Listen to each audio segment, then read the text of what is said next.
काली चुड़ैल और परी की कहानी।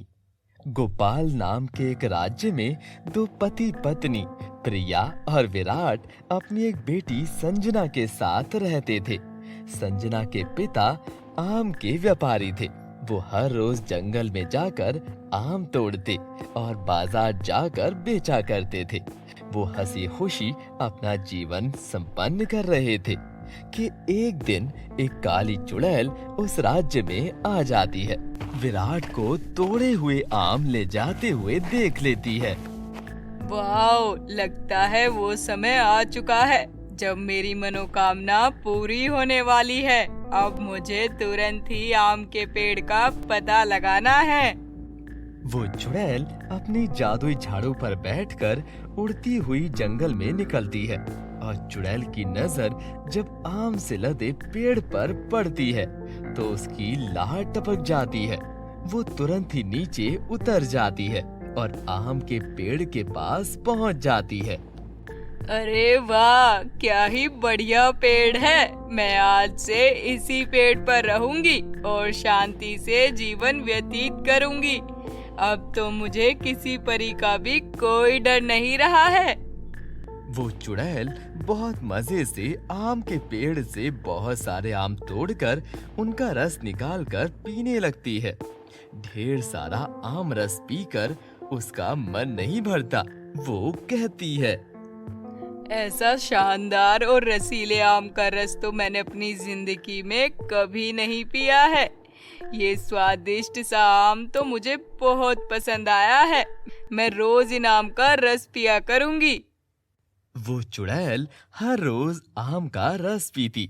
अब वो चुड़ैल बहुत खुश थी और उसकी खुशी में उसे एक दिन ख्याल आता है, अगर ऐसे ही मैं रोज रोज आम का रस पीती रही तो इनको खत्म होने में जरा भी देर नहीं लगेगी। मुझे इसका कुछ और उपाय सोचना होगा। उधर विराट जो आम बेचने मार्केट जा रहा था, उसका रास्ते में एक्सीडेंट हो जाता है और वो कई दिन आम तोड़ने जंगल में नहीं जा पाता। जब उसकी तबीयत संभलती है तो वो आम तोड़ने जाने लगता है।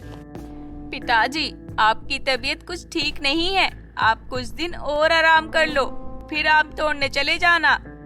नहीं बेटा, अगर मैं आम तोड़ने नहीं गया तो भोजन कहाँ से आएगा। अब मैं कुछ बेहतर हूँ, चला जाता हूँ, तुम निराश मत हो। पिताजी, आप आज रुक जाओ, मैं चली जाती हूँ। फिर जब आपकी तबीयत संभल जाएगी आप चले जाना। ठीक है बेटी, अगर तुम इतनी जिद कर रही हो तो तुम चली जाओ, पर ध्यान रखना कहीं रास्ते में भटक ना जाना। ठीक है पिताजी, चिंता मत करो, मैं बस तुरंत गई और तुरंत आई। फिर संजना जंगल की ओर चली जाती है और काफी देर चलने के बाद वो जंगल में आम के पेड़ के पास पहुंच जाती है और उस पेड़ से आम तोड़कर टोकरी में रख लेती है।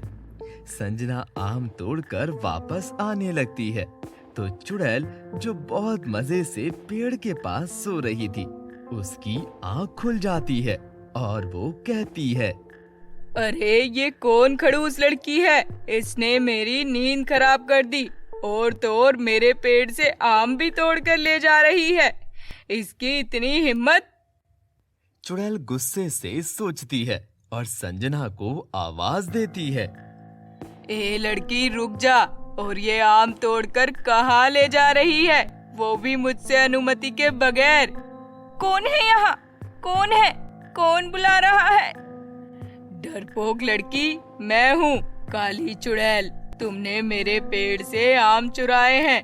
इसकी तो तुम्हें सजा जरूर मिलेगी, ताकि दोबारा कोई ऐसी गलती करने से पहले तुम 100 बार सोचो। मैंने कोई चोरी नहीं की। ये पेड़ हमारा है, जिससे हम रोज आम तोड़कर बेचते हैं। चुपचाप मेरे आम वापस कर दे, वरना तुझे मुझसे कोई नहीं बचा सकता। नहीं नहीं, ऐसा अत्याचार मत करना। मेरे पिताजी बीमार हैं, हमारे घर खाने को कुछ नहीं है। मैं ये आम बेचकर कुछ रकम हासिल करूंगी और भोजन खरीद पाऊंगी। मुझे तुम्हारी किसी बात पर विश्वास नहीं। इतना कहकर चुड़ैल संजना के मुंह पर थप्पड़ मार देती है। संजना चुड़ैल के गुस्से को देखकर रोने लगती है, पर चुड़ैल उसको फिर भी आम तोड़ने नहीं देती। ये सब कुछ एक परी देख रही थी। उसे चुड़ैल की इस बुरी हरकत पर बहुत गुस्सा आता है। फिर परी कहती है, ये क्या कर रही हो तुम एक छोटी सी बच्ची के साथ? काली चुड़ैल तुम्हें परिस्तान से इसीलिए निकाला गया था। तुम किसी का ख्याल नहीं रखती थी, अपने ही बारे में सोचने वाली, अपना ही भला करने वाली एक बुरी चुड़ैल हो जिसको कोई भी अच्छा नहीं समझता। तुम मनहूस परी यहाँ भी आ टपकी। वहाँ तो मैं तुम्हारा कुछ बिगाड़ नहीं सकी, पर इधर तुम मुझसे नहीं बच सकती। इतना कहकर चुड़ैल एक आग का गोला परी की तरफ फेंकती है। परी उसके वार के लिए तैयार नहीं थी। वो घायल होकर नीचे गिर जाती है।